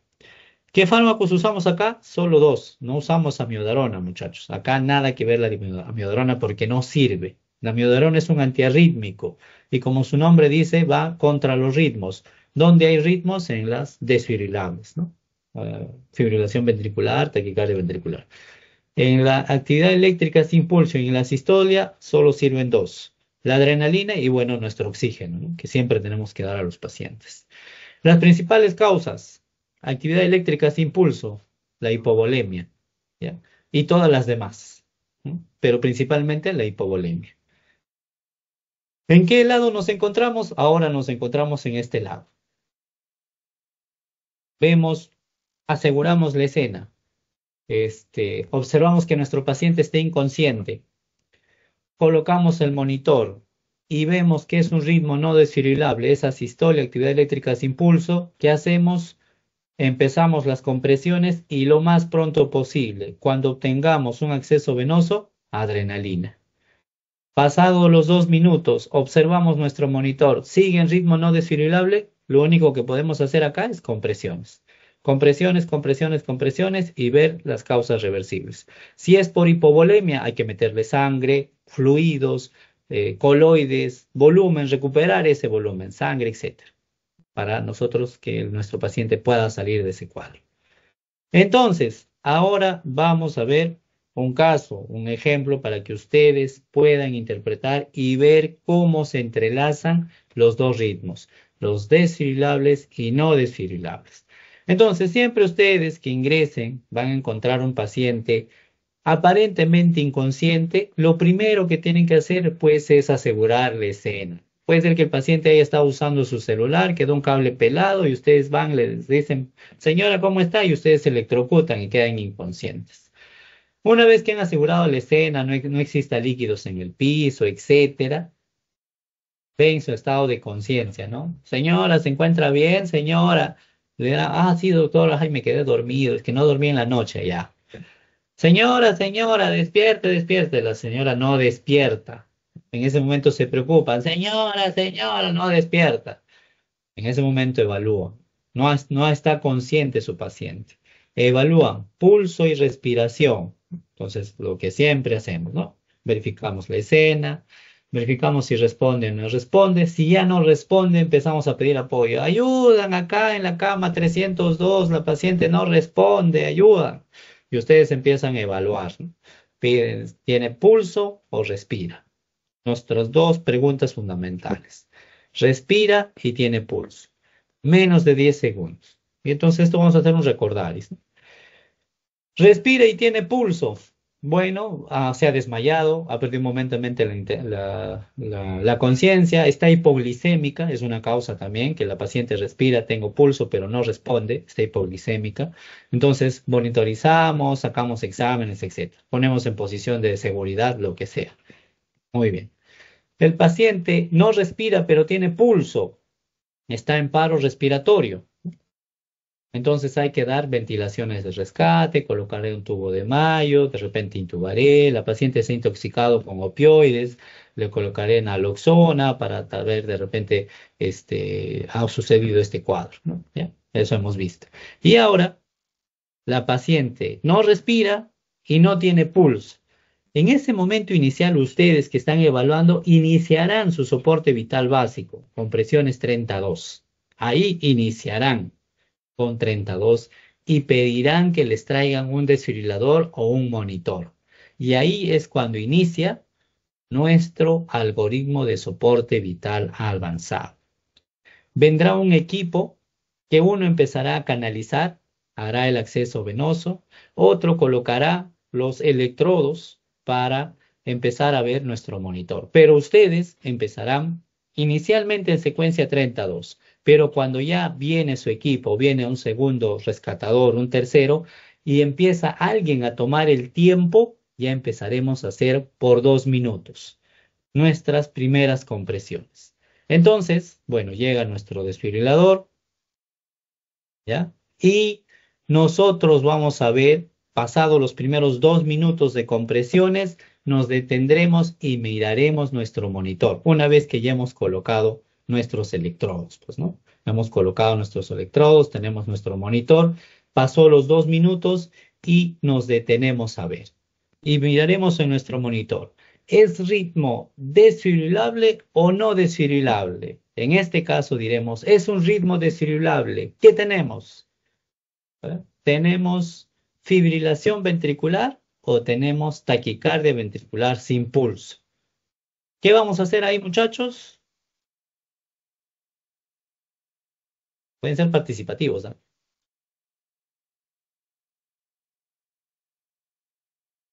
¿Qué hacemos ahí? Muchachos, ¿qué hacemos? ¿Alguien? No, a ver, de nuevo, síganme la secuencia. Acá es que me sigan la secuencia. Ustedes entraron a la habitación, encontraron su paciente, aseguraron la escena, no responde, está inconsciente, no tiene pulso, no respira. Ustedes empiezan a hacer compresiones. Viene su segundo compañero, trae el desfibrilador, coloca los electrodos.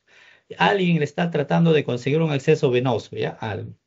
Y tenemos al que anota el tiempo y nos dice, llegamos a los 2 minutos, paremos. Vamos a ver nuestro monitor, vemos nuestro monitor. Y en nuestro monitor vemos un ritmo, vemos fibrilación ventricular o taquicardia ventricular. ¿Qué hacemos ahí? Que dejen al paciente y que se le aplique la desfibrilación. Desfibrilamos ahí, muchachos, ¿ya? En este caso. Vemos esto por decir, ¿qué ritmo es?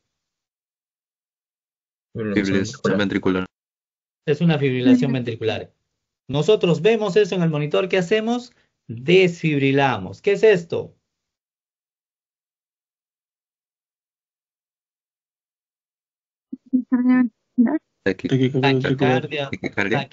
Taquicardia ventricular.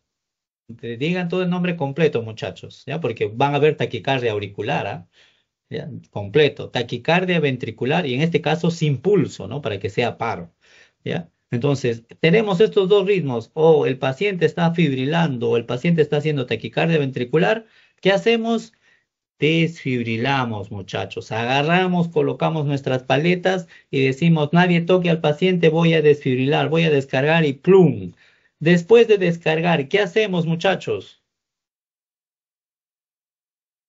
Seguir las compresiones. Seguir las Sí, con compresión. compresiones. ¿Ya? Entonces descargamos y por 2 minutos hacemos compresiones.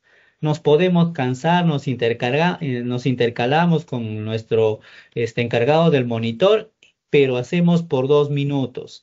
Hasta eso ya alguien debe haber conseguido un acceso venoso o intraóseo. Nuevamente, pasan los 2 minutos, tenemos nuestro monitor. Ahora tenemos esto. ¿Qué hacemos, muchachos? Aplicar adrenalina.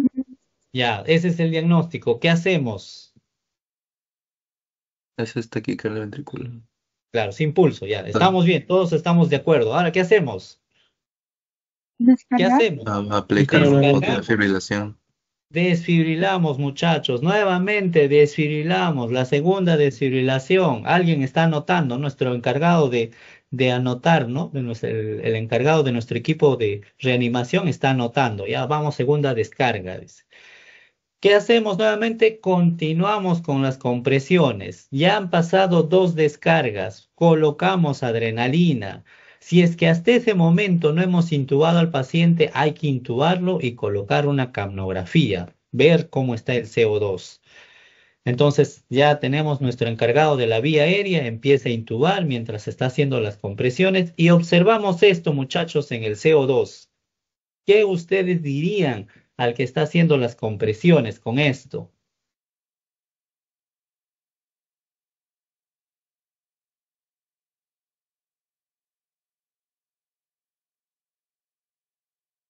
Lo acabamos de ver. Este es el CO2.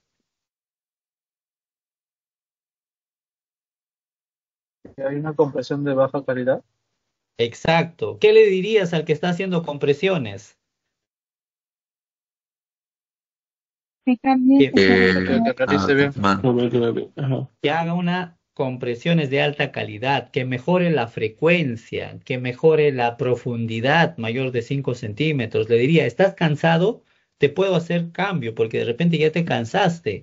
No estamos llegando al objetivo que esto tiene que ser más de 10 milímetros de mercurio.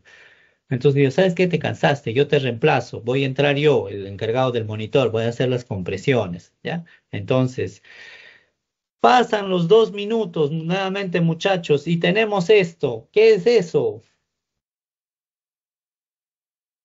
Fibrilación ventricular si se le aplica otra vez Oh, desfibrilando. desfibrilamos, exacto, desfibrilamos. Tercera descarga. Luego de esa descarga, ¿qué hacemos, muchachos?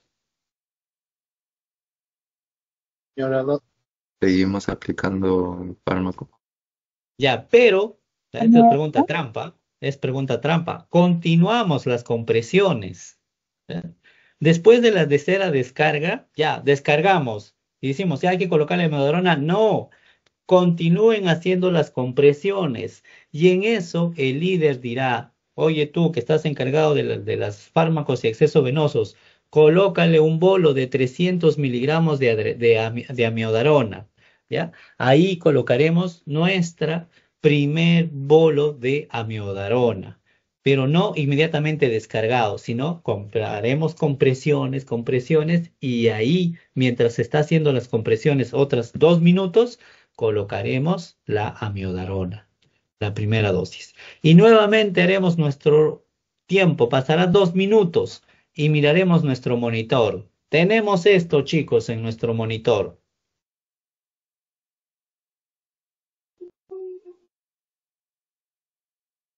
Es un EKG normal. Ya, entonces, ¿qué decimos? ¿El paciente salió de paro? Sí. ¿Sí? ¿Salió de paro? Sí, pues. Pero puede Ya. tener actividad eléctrica sin pulso. Exacto. ¿Ya? Pasaron los 2 minutos. Vamos a ver el monitor. Vemos el monitor esto. Es una actividad eléctrica organizada. Tiene P, complejo QR, tiene onda T. Pero para confirmar que efectivamente es una restitución de la circulación espontánea, tengo que ir a ver el pulso.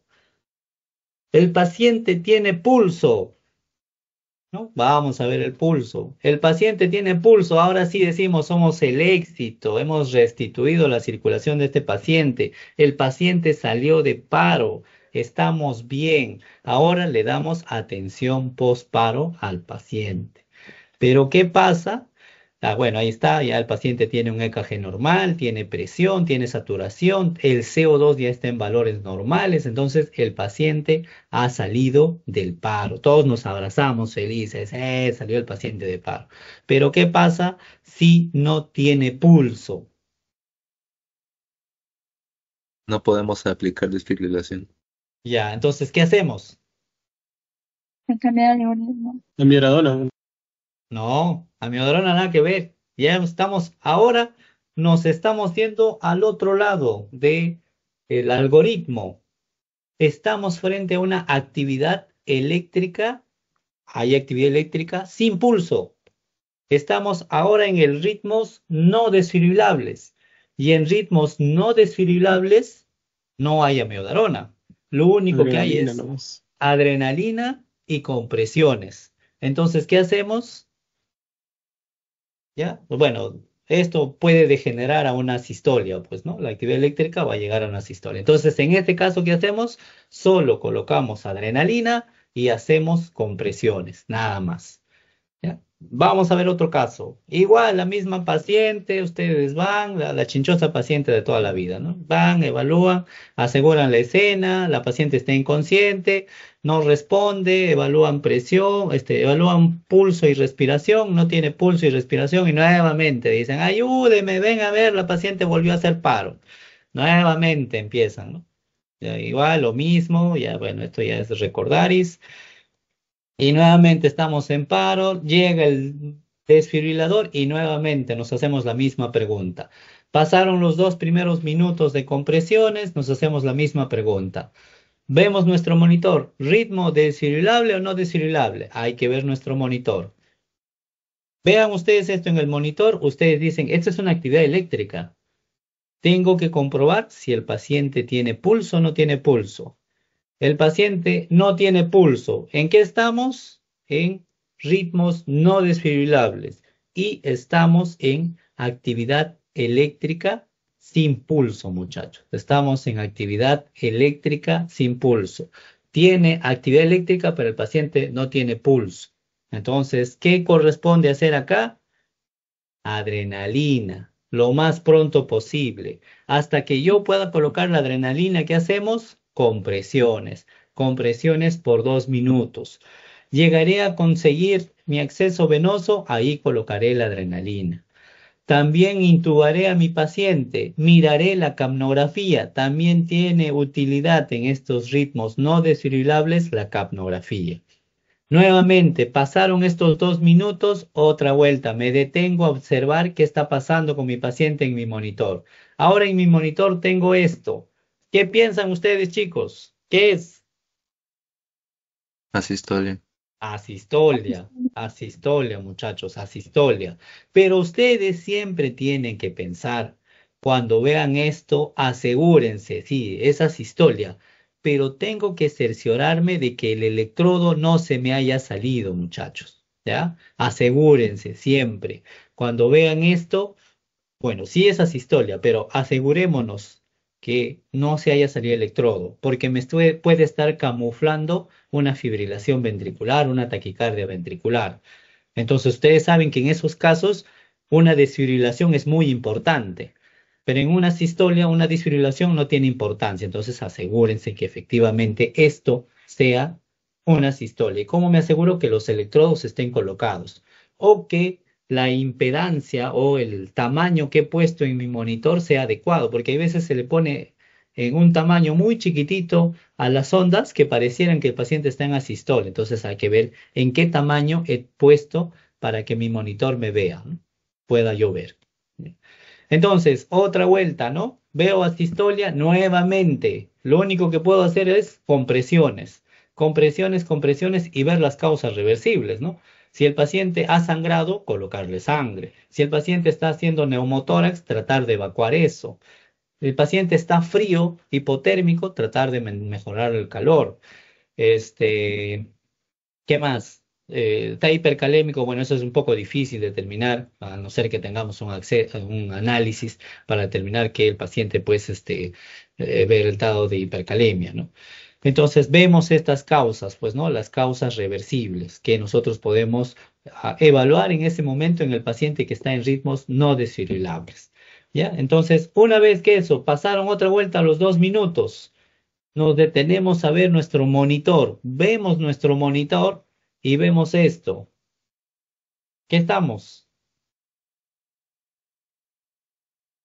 Fibrilación ventricular. ¿Qué hacemos ahora? Aplicamos desfibrilación. Ahora, están viendo, ¿no? Que estamos pasando ahora del ritmo no desfibrilable a estamos pasando a un ritmo desfibrilable. ¿Puede ocurrir eso? Sí, muchachos. Si hacemos unas buenas compresiones, la adrenalina empieza a actuar. Lo que se trata de buscar es ir de un ritmo no desfibrilable a un ritmo desfibrilable, porque sabemos que la fibrilación es rescatable. La fibrilación con la desfibrilación podemos hacer que el ritmo del nodo sinusal vuelva a latir ese corazón. Entonces, en este momento, descargamos a este paciente. Entonces, nos vamos al algoritmo de los ritmos desfibrilables y ahí descargamos. ¿Ok? Muy bien. Luego de eso, pasaron otros 2 minutos. Tenemos esto, muchachos. Es un EKG normal, pero tendríamos que ver el pulso. Exacto, vemos el pulso. Sale. Vemos el pulso. Pulso presente. Ahora sí decimos, paciente salió de paro. ¿Ya? Pulso presente, paciente salió de paro. Nos alegramos, nos felicitamos, nos abrazamos, salimos a celebrar lo que sea, muchachos. Paciente salió de paro. ¿Ok? Acá, bueno, algunas consideraciones. Siempre cuando vamos a ver un ritmo no desfibrilable, sobre todo en asistolia, tenemos que, como les decía, hay que observar de que no se haya salido una derivada, un electrodo, que todo esté conectado, ¿ya? Y que pues la ganancia no sea demasiado baja y nosotros no estemos viendo el EKG normal, ¿no? Muy pequeñito que no lo observamos. Entonces siempre hay que descartar eso, sobre todo en los cuadros de asistolia. Ustedes vean una línea eléctrica, confirmen que efectivamente todos los electrodos estén bien colocados, que no se hayan salido, no se hayan desconectado, que esa es la principal causa de que nos producen asistolia, muchachos, ¿ya? En la asistolia igual, lo único es compresiones y adrenalina. Compresiones y adrenalina. Compresiones por 2 minutos, adrenalina cada 3, 5 minutos. ¿Ok? Tenemos esto, ¿no? Pasado ya los 2 minutos, observamos esto, no se olviden, siempre tocar pulso. Tocamos pulso, pulso, presencia de pulso, paciente salió de paro. No presencia de pulso, nuevamente, seguimos en este ciclo. ¿No? Compresiones 2 minutos, adrenalina cada 3, 5 minutos. ¿Hasta cuándo? Aún la guía no se atreve a decir 20 minutos. Nadie se atreve a decir, ninguna guía, ni la guía europea, ni la guía que usamos, que es la AJA. Nadie te dice, esto hazlo por 20 minutos. Si en 20 minutos no funciona, el paciente está muerto. Ya no sigas intentos de reanimación. Nadie se atreve a todavía decir eso. Ha habido casos gestantes que han tenido por 3 horas en reanimación. La calidad de la reanimación probablemente debe haber sido muy buena para mantener a la gestante durante 3 horas y que haya salido del paro, ¿no? Ya eso es una situación, pues son hechos aislados que se hacen como presentación de casos, ya, son hechos aislados, pero nadie te dice que tú continúes 1, 2 horas, 3 horas. Probablemente los grandes intentos de reanimación se llegan hasta los 10, 20 minutos. Después de ahí ya se está pensando en declarar la muerte del paciente, ¿ok? Muy bien, muchachos. ¿Preguntas?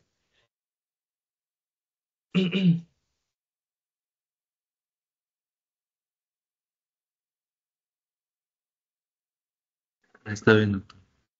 Doctor, en ¿Ok? caso de que el paciente presente alguna intoxicación por drogas, ¿cuál es el proceso que se debería realizar? Bueno, si el paciente está en intoxicación por drogas y ha hecho paro, solo tenemos que hacer la reanimación, muchachos, compresiones y todas las secuencias que estamos viendo. No es de que hay que llevarlo a una diálisis para retirar el fármaco, etcétera, no. Solo hay que hacer reanimación. Sea la causa por la cual llegó al paro el paciente. Como tú lo dices, puede ser por drogas, puede ser por fármacos, ahogamiento, cuerpo extraño, puede ser hipoxemia, puede ser hipotermia, hipercalemia, cualquier causa, muchachos. Llega a paro, hay que hacer reanimación. Secuencia, desfibrilables, no desfibrilables. No, que al paciente hay que llevarlo a diálisis para sacar el fármaco, no, no tiene utilidad. Lo único hay que en ese momento hacer las compresiones para mantener la circulación cerebral, coronaria, y tratar de que el corazón vuelva a latir.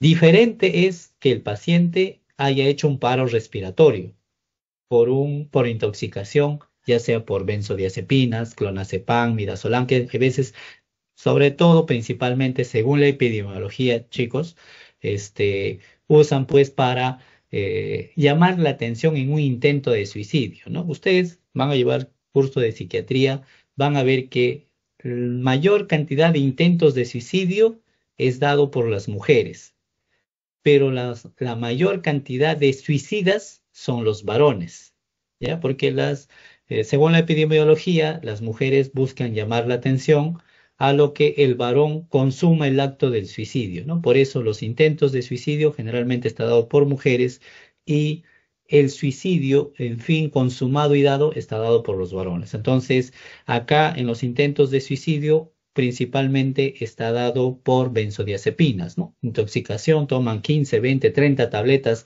de benzodiazepinas, con lo cual, pues no generan la muerte, pero pueden generar un paro respiratorio, que tranquilamente pues se puede manejar con antídotos, ¿no? En caso, por decir, benzodiazepinas, flumazenil, en caso de opioides como la morfina, fentanilo, petidina, etcétera, la naloxona, pues, ¿no? Ahí sí podemos dar fármacos, antídotos. Pero en un paciente que ya pasa de paro respiratorio a paro cardiorrespiratorio, no, a ella no, no que le doy naloxona, le doy flumazenil, no, a ese momento lo que hay que hacer es reanimación, nuestro algoritmo, desfibrilable o no desfibrilable, nada más.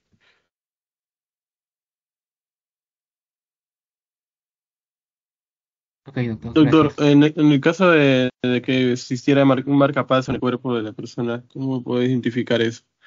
Eh, en el caso Pues del no, marcapaso, ajá, si no tiene eh, testigos alrededor, mejor dicho, pero puede saberlo. claro, en el caso del marcapaso, el paciente puede hacer paro cuando el marcapaso ha hecho un mal funcionamiento.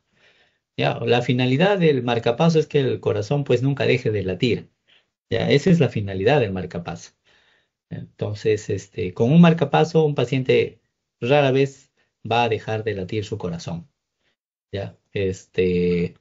¿Puede generar muerte? Sí, va a generar muerte cuando exista una alteración, un mal funcionamiento del marcapaso. Igual, en el paciente, igual, hay que hacer reanimación. No les digo, sea la causa, mal funcionamiento de un dispositivo cardíaco electrónico, en este caso marcapaso. Igual, tenemos que hacer la secuencia. Puede ser que eh, le han colocado el marcapaso porque su frecuencia cardíaca era muy baja, 20, 25 frecuencias por minuto, y como dejó de funcionar su marcapaso, ahora ya llegó a 20 y llegó a cero de frecuencia. Nuevamente, hay que hacer compresiones para que vuelva a tener sus 20, 25 frecuencias por minuto, que eso probablemente lo va a mantener con vida. Y luego ya veremos, observaremos al marcapaso y veremos si el marcapaso dejó de funcionar o tuvo un mal funcionamiento, por lo cual le llevó al paro a este paciente. Es una situación particular, ¿no? Del marcapaso. Ya, doctor, Doctor, gracias por la disculpe, aclaración. ¿y se puede discriminar cuando hay marcapaso? ¿Se puede qué? ¿Se puede qué? Discriminar, discriminar. Claro, claro, claro. Igual, igual, chicos. En ese momento que el paciente ha hecho paro, teniendo un marcapaso es por un mal funcionamiento de ese paciente y puede realizar una fibrilación ventricular. ¿Ya? Entonces hay que desfibrilar, hay que desfibrilar. Ustedes traten cualquier tipo de paciente con marcapaso, sin marcapaso, igual tienen que desfibrilar.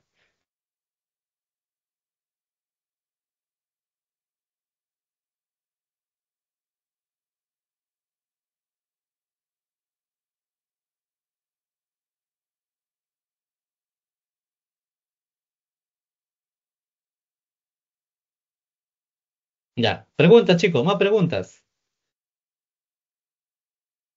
Doctor, ¿y en qué situaciones no se recomendaría una desfibrilación?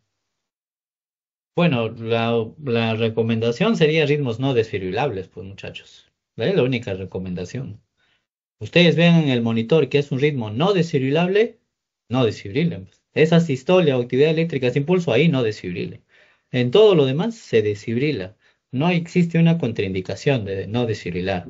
Salvo que ustedes estén tocando al paciente, ahí no, pues, ¿no? O sea, ahí, eso sería otra contraindicación, que exista una persona que, que lo que ocurre hay veces, chicos, ¿no? El paciente entra en paro, nosotros empezamos a hacer compresiones y justo están los familiares ahí, ¿no? Y ven ese cuadro, ¿no? Por más que nosotros decimos, por favor, retírense, ellos no quieren estar ahí y se acercan y le tocan la pierna a su familiar, etcétera. Le decimos, señora, no lo tengo, que voy a descargar, ¿no? Esa sería una contraindicación, ¿no? De que alguien no deje de tocar al paciente. Pero en las otras es ritmos no desfibrilables, chicos. ¿Eh? No hay una contraindicación, ¿no? Que le vamos a hacer daño al paciente. ¿Cuál daño? Si el paciente está ahorita en muerte, está en parada cardíaca. Estamos tratándolo de sacar del paro más bien al paciente.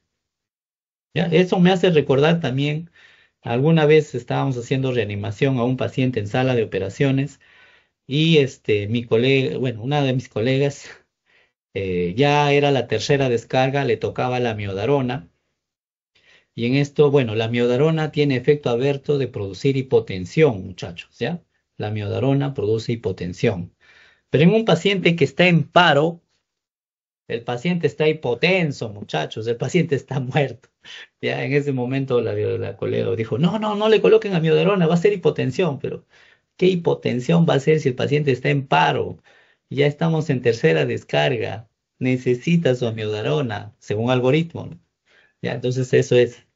Hay veces consideramos al paciente que está en paro, bueno, menor daño, pero el menor daño es dar todo lo que se tenga que dar según los algoritmos o los protocolos establecidos hasta este momento.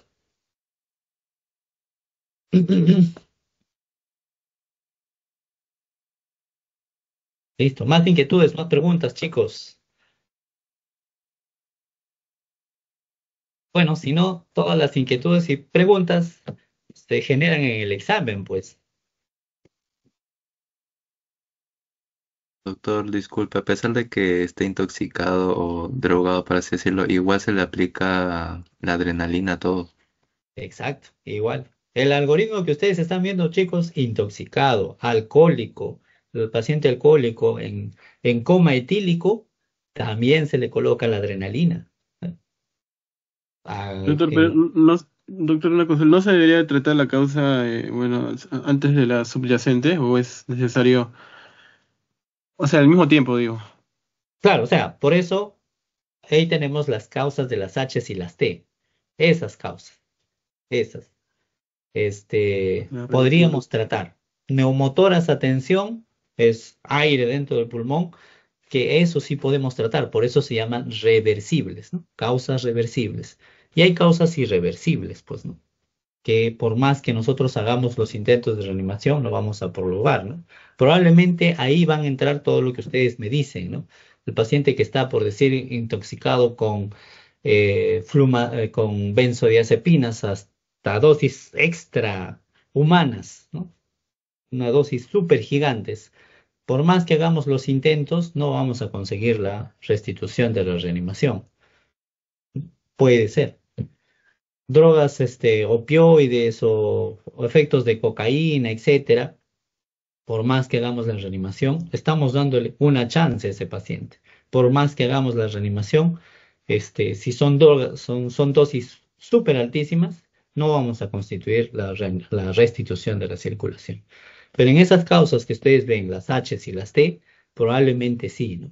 Causa de hipovolemia, está sangrando, sé que porque ha sangrado ha hecho paro, entonces yo le colocaré fluidos, pediré sangre y le estaré metiendo sangre mientras estoy haciendo las compresiones. El paciente que ha hecho neumotórax, mientras estoy haciendo las compresiones, alguien le estará colocando un catéter pulmonar. Eso. Listo, doctor. Gracias. Listo. Doctor, tengo una consulta. Ahora un ratito, acá voy a...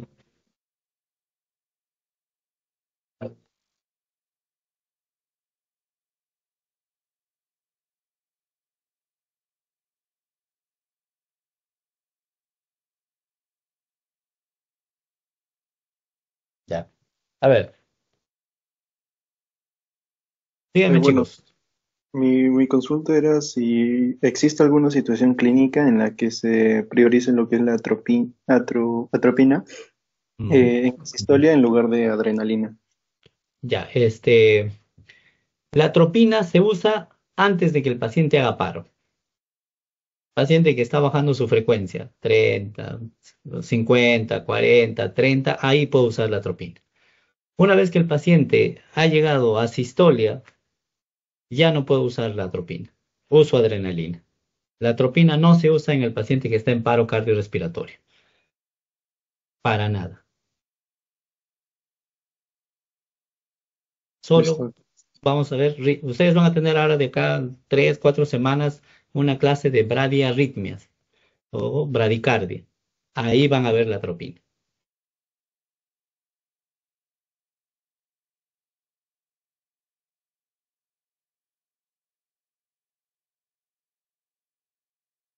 Listo, muchachos. ¿Alguna pregunta más? Creo que no. Entonces nos Sí, encontramos. ¿Sí? ¿Por ahí? Nadie, ¿no? doctor, una consulta. Sí, sí, dime, Luz. En la práctica que tuvimos con nuestro grupo, usted había dicho que había una contraindicación cuando el paciente tomaba sildenafil y que si le daba un paro cardíaco y si le damos un medicamento que era la contraindicación de esa. ¿Cuál? No recuerdo cuál era, esa era mi pregunta. Pero eso no es Gracias. en paro, chicos.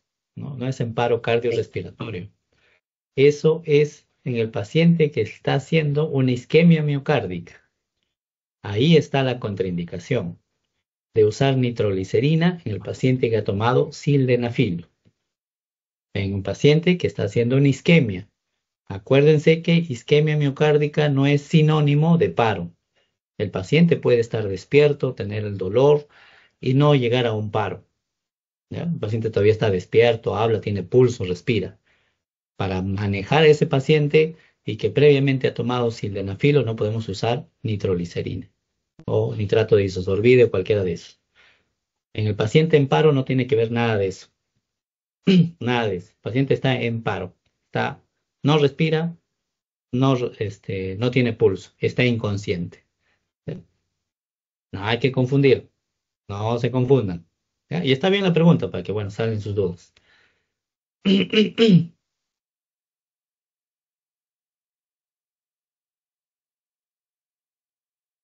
Doctor, Sí, Alexis. Axel. eh, doctor, ¿y en caso de paro, qué es más importante, las compresiones o respiraciones? ¿O ambos son importantes por igual? O sea, son importantes. Por eso en nuestro algoritmo, ustedes van a ver compresiones. No ven ahí que específicamente te diga respiraciones, pero ya en el equipo que se ha formado se sigue ventilando al paciente. Por eso hay alguien que se encargue de la vía aérea. Por eso te piden manejo avanzado de la vía aérea, ya colocar un tubo endotraqueal. Es importante, al igual que las compresiones y la desfibrilación, hay que ventilar al paciente. Solo que acá en el algoritmo ya se entiende ya se da como escrito o dicho, de que ya se está ventilando al paciente. No podemos hacer solo compresiones y solo desfibrilación. Acá no, es un soporte vital avanzado, chicos. En el soporte vital básico, cuando ustedes encuentran al paciente tirado en la calle y ustedes no saben quién es, tienen recelos de dar la ventilación, ustedes pueden hacer solo las compresiones hasta que llegue el equipo de emergencia. Ese equipo de emergencia ya va a hacer el soporte vital avanzado. Va a instrumentar la vía aérea, va a colocar tubo de mayo, va a colocar su ambú o de repente lo va a intubar. Ahí en el soporte vital básico pueden ustedes hacer solo compresiones. En el soporte vital avanzado sí se hace manejo de la vía aérea. Ya está, digamos, ¿cómo se dice? Entendido de que se está manejando la vía aérea.